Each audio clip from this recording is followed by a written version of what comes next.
अभी ठीक है screen? Yes sir. Okay. Yes.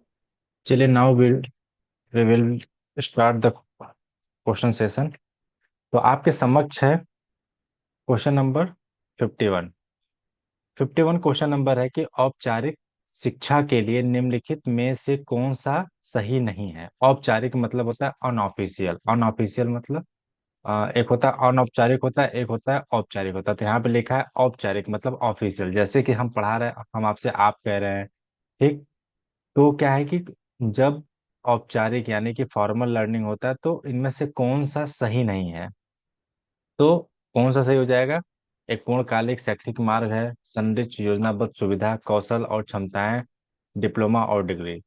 तो आपका क्या है, इसमें क्या पूछा है? Formal learning. फॉर्मल लर्निंग क्या है? स्किल और क्षमताएं ये नहीं है। ठीक है, स्किल एंड कैपेसिटीज ये नहीं है। बाकी पूर्णकालिक शैक्षिक मार्ग ये संरचित योजना, जब योजनाबद्ध कोई चीज होता है तब वो आपका फॉर्मल हो जाता है। फिर डिप्लोमा और डिग्री ये भी फॉर्मल है ना।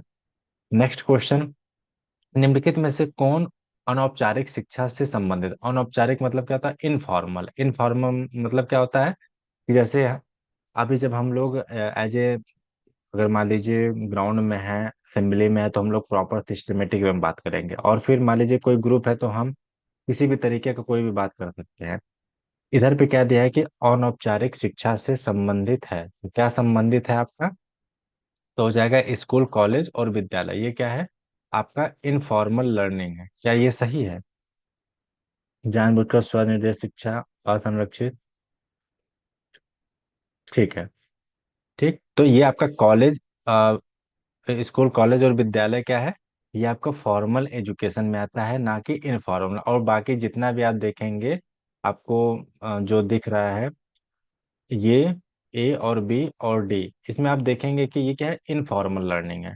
ठीक, जानबूझकर असंरक्षित व्यक्तिगत विकास और आत्मपूर्ति, तो ये क्या होता है? इनफॉर्मल। बाकी आपका सिस्टमेटिक वे में आपका स्कूल कॉलेज विश्वविद्यालय है।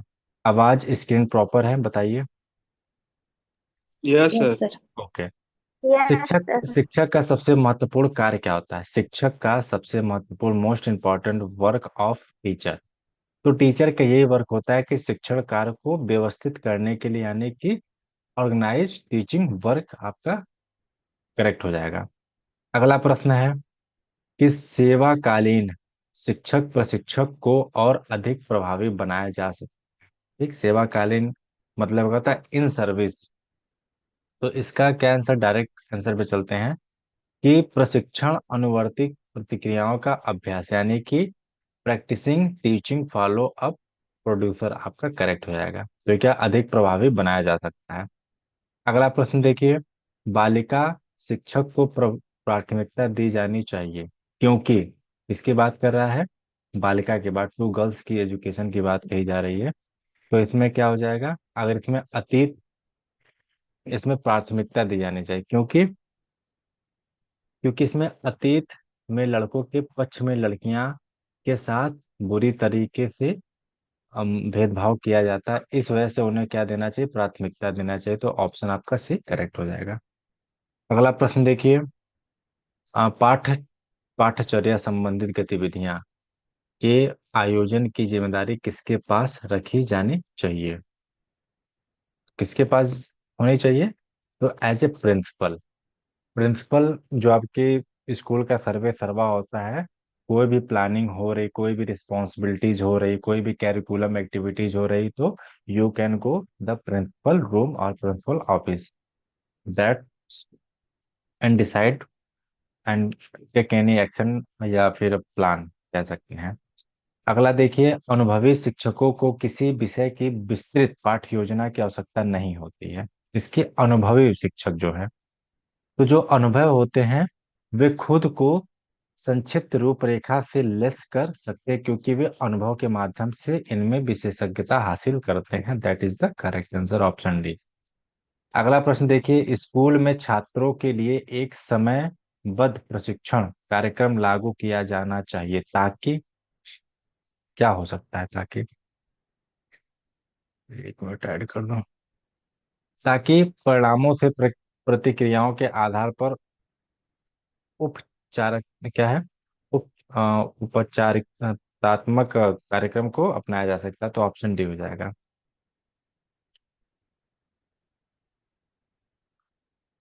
इसके बाद अगला देखिए, एकीकृत शिक्षा की सफलता किस पर निर्भर करती है? तो किस पर निर्भर करती है? तो शिक्षण अधिगम सामग्री की उच्चतम गुणवत्ता पर ये आपका एकीकृत यानी कि इंटीग्रेटेड एजुकेशन डिपेंड करता है। देखिए बीपीएससी में क्या है ना कि इंटीग्रेटेड एजुकेशन पे क्वेश्चन दो तीन जरूर डालता है उसमें। अगला प्रश्न देखिए। Good evening sir. Good evening. स्कूली शिक्षा की गुणवत्ता विशेष रूप से निर्भर करता है, स्कूली की बात कही जा रही है, यानी कि the quality of schools education is executively depending upon. तो आपका हो जाएगा शिक्षक शिक्षा की गुणवत्ता पर ये विशेष ध्यान दिया जाता है। अगला प्रश्न देखिए, परिवार एक साधन है। तो परिवार क्या है? एक इनफॉर्मल एजुकेशन, यानी कि आप अपने परिवार में कुछ भी किसी से कह सकते हैं, लेकिन एज ए टीचर के सामने कुछ बोलना है तो हम क्या बोलेंगे? मैम ये है सर प्लीज ये ऐसा करके, ठीक है, मतलब हम एक तरीके से फॉर्मल की बात करते हैं, लेकिन जहाँ पे परिवार बात की बात आती है वहाँ पे अनौपचारिक शिक्षा होता है। अगला प्रश्न है, एक शिक्षक विद्यार्थियों में सामाजिक मूल्यों का विकास किसके द्वारा कर सकता है? एक शिक्षक है और शिक्षार्थियों विद्यार्थियों में सामाजिक मूल्य की बात कही जा रही है। तो हमेशा क्या आएगा? अनुशासन की भावना विकसित करना, ये उनका क्या हो जाएगा? वैल्यूज हो जाएगा। अगला प्रश्न, जीवन में सफलता प्राप्त करने के लिए विद्यार्थियों को किस प्रकार प्रेरित किया जाना चाहिए? क्या हो सकता है? चयनित अध्ययन, आकस्मिक अध्ययन, तो ये तो एक्सीडेंटल, ये तो हो ही नहीं सकता। ठीक, चयनित अध्ययन ये भी नहीं, तो गहन अध्ययन यानी कि इंटेंसिव स्टडी करेंगे तो जीवन में सफलता प्राप्त करने के लिए प्रेरित किया जा सकता है। अगला प्रश्न देखिए, स्कूल में खाली समय में आप क्या करेंगे? ठीक, तो स्कूल में जब खाली समय है तो उस समय हम क्या करेंगे? बच्चों के गृह कार्य को चेक करेंगे। गृह कार्य मतलब क्या? जो आपने वर्क दिया था, क्या वो छात्र कंप्लीट करके आए हैं या नहीं आए हैं। अगला प्रश्न, शिक्षा का शिक्षा का स्तर उच्च करने के लिए आवश्यक है। क्या आवश्यक है? लगातार छात्रों का मूल्यांकन करना, हमें तो ये लग रहा है लगातार छात्रों का मूल्यांकन करेंगे, असेसमेंट करेंगे, इवेलुएट करेंगे कंटिन्यूसली, तो वो क्या हो जाएगा? उसका स्तर लेवल अच्छा हो जाएगा। अगला प्रश्न, एक शिक्षक कक्षा में प्रश्न पूछता है, क्या पूछता है? छात्रों को व्यस्त रखे, गलत अनुशासन बना रखे, गलत, छात्र का ध्यान आकर्षित करना कि आप क्या, कौन सा कंटेंट, कैसा इंटरेस्ट से, कौन सा नॉन वर्बल कम्युनिकेशन से आप ध्यान आकर्षित करते हैं, तो वही एक शिक्षक कक्षा में प्रश्न पूछे छात्र का ध्यान आकर्षण करने के लिए, तो कंसंट्रेट हो जाते हैं। अगला, स्कूल में कोई अभिभावक आपसे मिलने कभी नहीं आता है तो आप क्या करेंगे? या आप अगर नहीं मिलने आता है तो बच्चे को अनदेखा करेंगे, ये तो गलत हो जाएगा, because you are responsible to caring the any student. अभिभावक को लिखेंगे कि राइट टू द गार्जियन, उनको लिखेंगे कि आप जो है कृपया करके हमारे स्कूल आए, तो उनको लिखेंगे। खुद उनसे मिलने जाओगे, खुद नहीं आप जाओगे, मान लीजिए 100 पेरेंट्स नहीं है तो 100 के थोड़ी जाओगे, बच्चों को दंडित, ये कोई तर्क नहीं है, तो आपका हो जाएगा अभिभावक को लिखेंगे। ठीक, अगला प्रश्न देखिए, नई शिक्षा नीति का उद्देश्य है। देखिए नई शिक्षा से, जब भी नई शिक्षा की आती है तो उसमें हमेशा रिफॉर्म की बात की आती है, इम्प्रूवमेंट की बात की आती है, तो पूरी शिक्षा प्रणाली में सुधार करने के लिए होता है। 69% देखिए, एक शिक्षक के लिए सबसे महत्वपूर्ण क्या है? What is the most important for a teacher? क्या हो सकता है? वो इसलिए इम्पोर्टेंट हो सकता है क्योंकि छात्रों की कठिनाइयों को दूर करने के लिए, ठीक, to remove difficulties of student. Okay, आवाज स्क्रीन प्रॉपर है? Yes yes sir. Sir. Yes sir. Okay, छात्रों को स्कूल में खेल क्यों खेलना चाहिए? छात्रों की बात कर रहा है, why students should play game in school. ठीक है, अब इसमें क्या है, इसलिए खेलना चाहिए, यह सहयोग और शारीरिक संतुलन विकसित करता है। तो बिल्कुल सही, क्योंकि आप कोई भी पक्ष पढ़ेंगे तो आपको ऐसा लगेगा कि ये नेगेटिव, आ, उन्हें शारीरिक रूप से मजबूत करता है। नहीं भैया, शारीरिक नहीं, मानसिक रूप सबसे। शिक्षक के लिए काम आसान गलत, समय बिताने गलत, तो आपका क्या हो जाएगा। देखिए, जब भी आप टीचिंग एप्टीट्यूड का कोई भी क्वेश्चन करते हैं, और हम आपको कौन सा पेपर सॉल्व करा रहे हैं, education technology and method teaching in physical education करा रहे हैं, कि मतलब फिजिकल एजुकेशन में कौन सा टेक्नोलॉजी है, कौन सा मेथड है। तो जब भी ऐसे प्रश्न आते हैं तो हमेशा पॉजिटिव उसका देखा जाता है। ठीक, आपको पता है, आप गवर्नमेंट टीचर, आपको पता है ये चीजें खराब है, लेकिन आप उसका कभी भी आप अपने स्कूल का गलत वे में नहीं मतलब निकालेंगे, हमेशा सही बोलेंगे। हाँ, रिफॉर्म करने की बात कर सकते हैं, लेकिन नेगेटिव कुछ नहीं बोलेंगे। अगला प्रश्न देखिए, आपको अध्ययन पेशा पसंद है, क्योंकि क्यों पसंद है।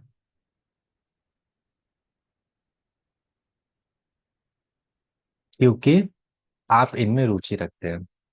भाई जाहिर सी बात, अगर हमारे में रुचि तभी तो हम आपको इतना लंबा पढ़ाए हैं। इसलिए अगर रुचि नहीं रहती तो you can go any platform. अगला प्रश्न है, एक शिक्षक विद्यार्थियों में सामाजिक मूल्य का विकास किसके द्वारा कर सकता है।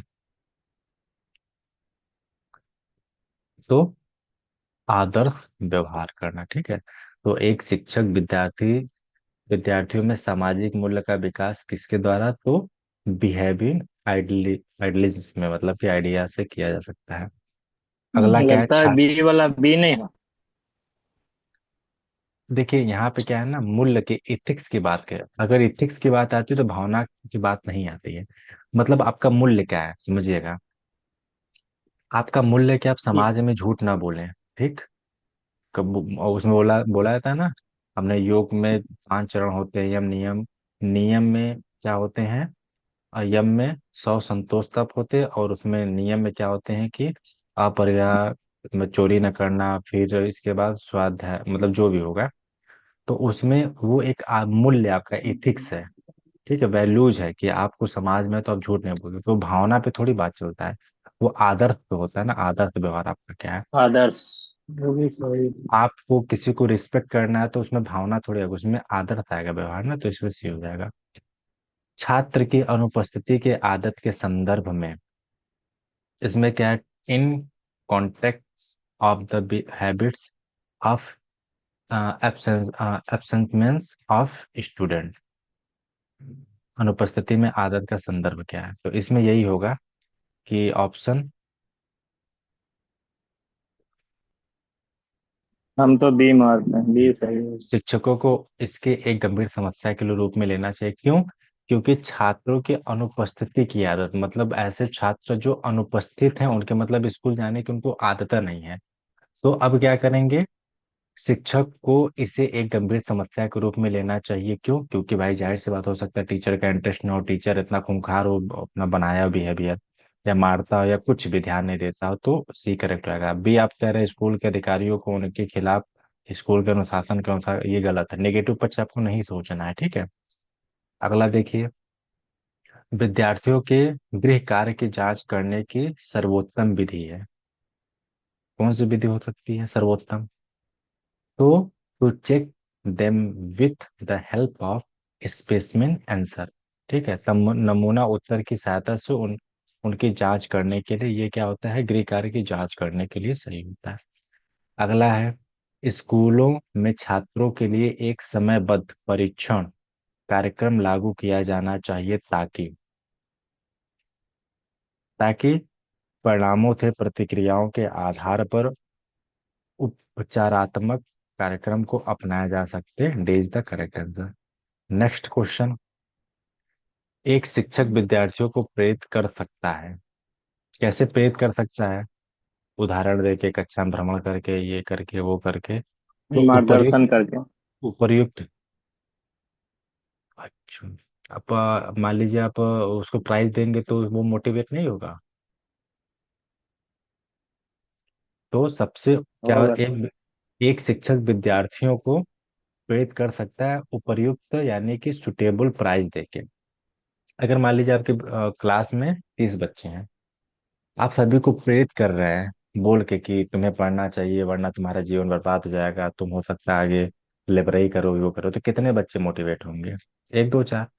अगर उन्हीं बच्चों को बोल दे कि इस कंपटीशन में जो फर्स्ट आया वो, उसको इनाम दिया जाएगा 10,000 रुपया, कुछ खाने पीने या कुछ प्राइज या कुछ कपड़े, तो क्या सभी मोटिवेट हो जाएंगे? ठीक। तो हमें ये उससे देखना है ज्यादा कि, हो जाएगा, हाँ सही है। हमें देखना है कि मतलब देखिए इसमें ये भी सही है कि उचित मार्गदर्शन करके भी, उदाहरण भी देके, कई लोग का जैसे मान लीजिए विवेकानंद का उदाहरण दे दिए, कक्षा में भाषण देके, तो ये तो देखने में सभी लग रहा है, लेकिन हमें थोड़ा सा उचित सोचना है कि कौन सा सही होगा। ठीक।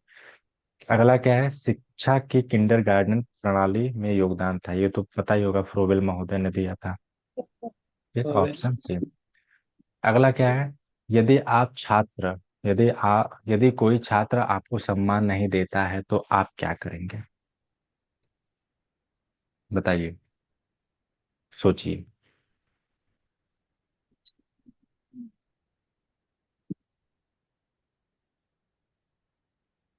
बताइए।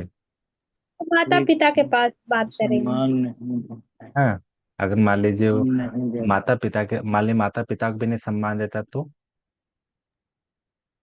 उसे फटकार लगा कर। उसे फट नहीं, क्योंकि ऐसा नहीं। ये हो यदि, जाएगा बी वाला, परीक्षा में कम अंक सुनिए, प्रदान कर। ये तो भाई गलत, उसके भविष्य के साथ आप खिलवाड़ कर रहे हैं, आपको सम्मान नहीं, नहीं हम नहीं आपका करेंगे, ये होगा। था। देखिए यदि कोई छात्र आपको सम्मान नहीं देता है तो आप उसे अनदेखा करेंगे, इग्नोर करेंगे। क्यों? देखिए आप परीक्षा में अंक मान लीजिए कम देते हैं तो उसके भविष्य पे बात आ जाएगी। माता पिता से बात करेंगे तो उनको तो पता है कि वो हमारा सम्मान नहीं करेगा, तो हम टीचर का कहाँ से करेगा? उसे फटकार लगाएंगे, उसके अंदर उग्र भावना आएगी। तो एक अच्छा है कि हम क्या करेंगे, थोड़ा सा उसे कटेंगे। ठीक, मतलब सबको प्रॉपर देंगे, उसको थोड़ा सा कटेंगे, इग्नोर करेंगे, तो उसको लगेगा कि हम क्या कारण है, तो वो समझ समझ जाएगा। तो हमने क्या बोला, जब टीचिंग की बात आती है तो हमें पॉजिटिव लेना है। टीचर आपको एक थप्पड़ मार दिया तो वो क्या क्या करना चाहिए? गिरा के मारना चाहिए, गोली मार देना चाहिए, पेरेंट्स को बुला के मारना चाहिए, तो क्या? तो हमें एक पॉजिटिव पक्ष देना है। टीचर अगर आपको मार दिया है तो क्यों मारा है, क्या कारण था, उसको पता करना है, उसके तहत आपको एक्शन लेना है। ठीक। अगला देखिए, किल पैट्रिक के अनुसार परियोजनाओं के प्रकार है। तो चार आपके परियोजना होता है किल पैट्रिक का। अगर चार परियोजनाओं की बात करेंगे तो रिक्रिएटिव प्रोजेक्ट आ जाएगा। इसके बाद प्रॉब्लम ऑब्जेक्ट्स होता है, एक ड्रिल होता है, फिर एक कंज्यूमर होता है। तो चार प्रकार के आपके किल पैट्रिक के अनुसार होता है परियोजनाओं में। अगला के अनुमानी का अर्थ है, यानी कि ह्यूरिस्टिक मीन्स क्या होता है? इसका मतलब होता है टू इन्वेस्टिगेट होता है। ठीक, यानी जांच के लिए, मतलब आपने एक पेपर में कभी देखा होगा अनुमानी, ये पुलिस द्वारा जो है अनुमानी किया गया, यानी कि जांच करने के लिए भेजा गया। अगला है एक्टिव इन्वॉल्व, मतलब गतिविधि में शामिल है। तो गतिविधि में क्या शामिल होता है? जब गतिविधि में शामिल होता है तो आप मेंटल रूप से प्रिपेयर्ड होते हैं, फिर आप फिजिकल रूप से करते हैं, तो आपका हो जाएगा, ये करेक्ट हो जाएगा। अगला सुकुराती, सुकुराती पद्धति के रूप में जाना जाता है। ठीक। सुकुराती की बात करते हैं तो एक ये क्वेश्चन आंसर मेथड होता है, इसे हम क्या बोलते हैं? सुकराती मेथड बोलते हैं। ठीक। अगला, अब प्रश्नोत्तर। हाँ, प्रश्न उत्तर विधि, अभ्यास किया जाता है। तो अभ्यास किस पे करेंगे? Inductive, deductive, drill, decision method? बताइए आप लोग, क्वेश्चन बताइए क्या होना चाहिए,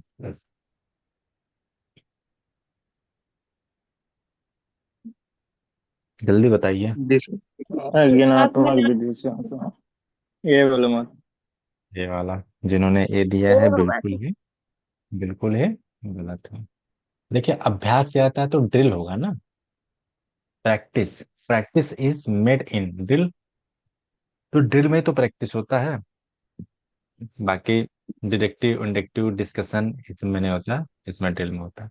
मैक्रो पाठ योजना में पाठों की अवधि होती है, तो लगभग आप देखेंगे 35 से 45 मिनट होती है।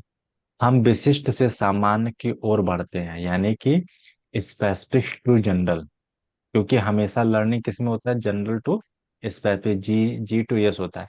लेकिन क्या होता है, कभी कभी हम विशिष्ट से सामान्य सामान्य की ओर बढ़ते हैं। भाई जाहिर सी बात है, आप कितने बड़े ताकतवर है, अगर आपके सामने शेर है तो आपको पीछे तो थोड़ा हटना ही पड़ेगा ना, यानी कि आप विशिष्ट हैं अपने में। लेकिन यहाँ पे सामान्य पीछे निग्नात्मक पीछे विधि। हट इसमें रहा है। इंग्लिश में आत्मक विधि। ठीक। तो इसमें क्या हो जाएगा आपका, इसमें आगात्मक विधि हो जाएगा, ऑप्शन ए करेक्ट हो जाएगा। तो इंडेक्टिव होता है। ठीक। मतलब जस्ट उसका उल्टा नहीं होता सर, है नहीं, डेटा। नहीं, आगमन विधि में सामान्य से विशिष्ट होता है, और हम्म। निग्नात्मक विधि में विशिष्ट से समान होता है। ऐसा है क्या? कंफर्म है यस आप? सर। चलिए। Yes sir. ठीक है, 85 को लास्ट में चेक करेंगे क्या सही है। अगला क्या है, उद्देश्य के आधार पर कौन सा पाठ योजना का प्रकार नहीं है। ठीक, उद्देश्य के आधार पे संज्ञानात्मक होना इफेक्टिव, ठीक है। तो एक मेथड, ब्लूम का टेक्सोनॉमी पढ़ेंगे तो उसमें ये मिलता है, कॉग्निटिव, इफेक्टिव और साइकोमोटर। जबकि सूक्ष्म पाठ योजना जो है ये उद्देश्यों के आधार पे नहीं है बेस। अगला, जो पाठ योजना के बारे में सत्य नहीं है। ठीक। तो क्या सत्य नहीं है? तो यह छात्र द्वारा विकसित किया जाता है, जो पाठ योजना के बारे में सत्य नहीं। भाई जाहिर सी बात है, छात्र करेंगे तो टीचर क्या करेगा। ठीक, यानी कि लेसन प्लान की बात कर। अगला है, टीम प्रशिक्षण का कौन सा लाभ नहीं है। संसाधनों को बेहतर, बेहतर योजना, शिक्षण तकनीकी, टीम बेहतर शिक्षण योजना, का कौन सा लाभ सभी नहीं, बेहतर। संसाधनों को बेहतर देखिए, इसमें टीम परीक्षण क्या तकनीकी होता को है, बेहतर उपयोग। टीम टीचिंग का क्या मतलब लाभ नहीं होता है, तो शिक्षकों को बेहतर वित्तीय लाभ ये नहीं होता, बाकी ये सब सही है। ठीक। Better planning, better utilisation of resource हो गया, better use of the teaching, वो हो गया, टीचिंग हो गया। तो आपका हो जाएगा ऑप्शन डी। अगला है, सहकारी अधिगम समूहों में विद्यार्थियों की संख्या है, तो वो 3 से 4 होती है। यानी कि कोऑपरेटिव लर्निंग ग्रुप्स होती है, मतलब बहुत ज्यादा, जैसे मान लीजिए कोई चीज नहीं समझ में आ रहा है तो हम क्या करते हैं, छोटे छोटे टुकड़ों में बांट देते हैं, यानी 3 4 लोग का ग्रुप बांट देते हैं, तो उसमें हमारा प्रॉपर आ जाता है। अगला क्या है, CAI स्टैंड फॉर, तो क्या होता है इसमें, कंप्यूटर असिस्ट इंस्ट्रक्शंस होता है, यानी कि कंप्यूटर सहायता प्राप्त निर्देश होता है, जिसको हम क्या बोलते हैं, CAI। अगला प्रश्न देखिए, अभिवृत्ति यानी कि एटीट्यूड्स, मूल्य यानी वैल्यू, एंड रुचि यानी कि इंटरेस्ट किसके द्वारा प्रतिबिंबित होती है। ठीक है, इसमें किसकी बात, एटीट्यूड्स की बात, वैल्यूज की बात, इंटरेस्ट की बात कही जा रही है। तो हमेशा क्या होता है, affective domain, you can say प्रभावशाली डोमेन हो जाएगा। अगला देखिए, कॉग्निटिव डोमेन क्या होता है, यानी कि संज्ञानात्मक डोमेन की बात करते हैं। तो हमेशा इसमें 6 मतलब सब ग्रुप होते हैं। अब उस सब ग्रुप में क्या होता है, पहला ज्ञान होता है। ठीक। दूसरा समय होता है। तीसरा आपका अनुप्रयोग होता है। ठीक। इसके बाद चौथा होता है विश्लेषण होता है, विश्लेषण होता है। इसके बाद पांचवा होता है संश्लेषण होता है, संश्लेषण। और लास्ट होता है आपका मूल्यांकन, इवेल्युएशन। ठीक है, ये आपके क्या उप समूह होते हैं संज्ञानात्मक के। अगला क्या, अब कैसे क्या है कि ज्ञान है, समय पर है, अनुप्रयोग, विश्लेषण है, संश्लेषण, मूल्यांकन। अगला है, शैक्षिक उद्देश्य के वर्गीकरण में डोमेन की संख्या। तो इसमें क्या होता है, 3 होता है, ऊपर ही हमने पढ़ाया था। एक कॉग्निटिव होता है, एक एफेक्टिव होता है, एक साइको होता है। ठीक, 3 पढ़ाया था ना ऊपर, वही है। अगला देखिए, पीयर्स कल्चर का गठन है, कल्चर कंस्ट्रक्ट्स। तो आपका हो जाएगा, एक तो इसमें सोशलाइजेशन होता है, एक इंडिविजुअलाइजेशन होता है, यानी कि ए और बी करेक्ट हो जाएगा। दोनों। अगला प्रश्न है, छात्र अधिकतर समय डैश के साथ बिताना पसंद, साथ बिताना पसंद करते हैं।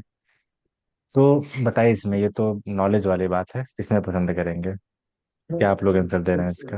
माता पिता। माता माता, पिता। और फ्रेंड के साथ। फ्रेंड्स के छात्र साथ। अधिकतर, तो छात्र जहाँ तक आए माता तो पिता शिक्षक होगा के सर। साथ आ जाएगा। बिल्कुल माता सही। पिता में होगा सर। देखिए, फ्रेंड।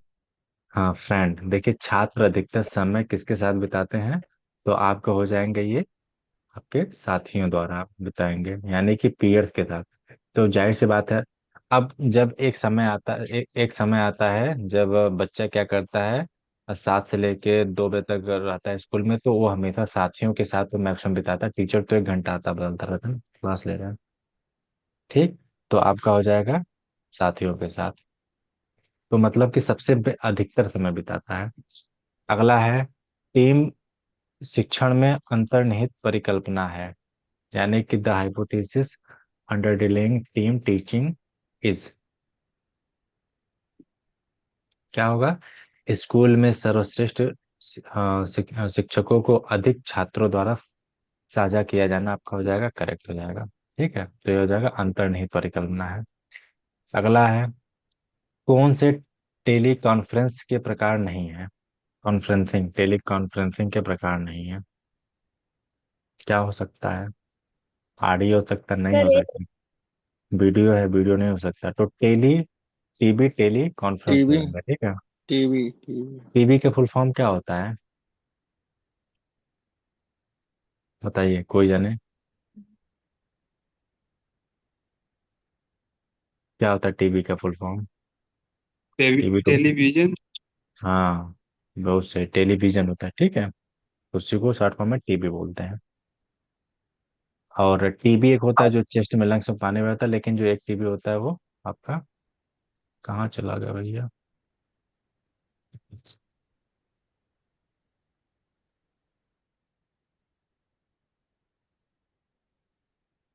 दिख रहा है स्क्रीन? नहीं सर। नहीं दिख रहा है। कुछ दिक्कतें आ गई हैं क्या, लग रहा है।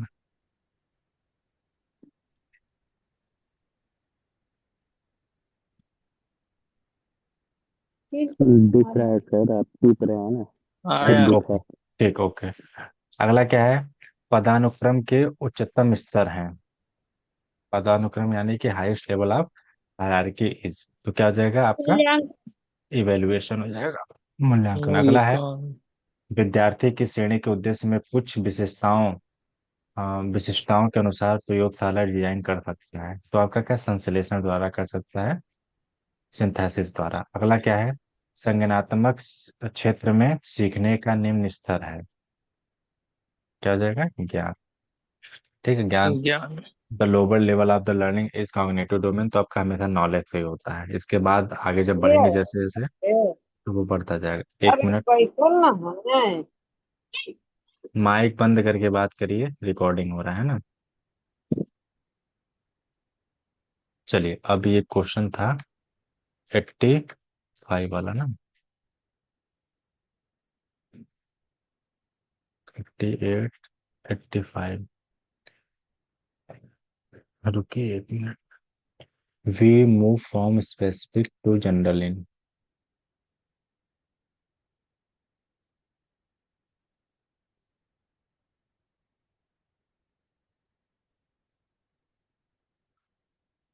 आपका सही विवरण है, ठीक है। ये इंडक्टिव मेथड होगा, सही है। आप थोड़ा चेक करिएगा, ठीक।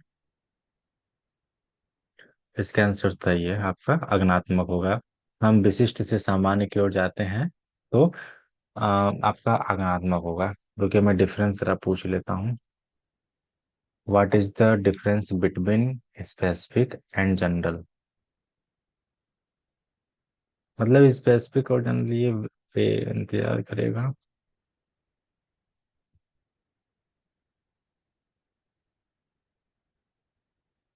देखिए क्या होता है, टीचिंग के अगर अनुसार हम बात करें तो इंडक्टिव मेथड होता है। इसमें हम पहले विशिष्ट उदाहरण सीखते हैं, फिर उसे सामान्य नियम बनाते हैं, ठीक।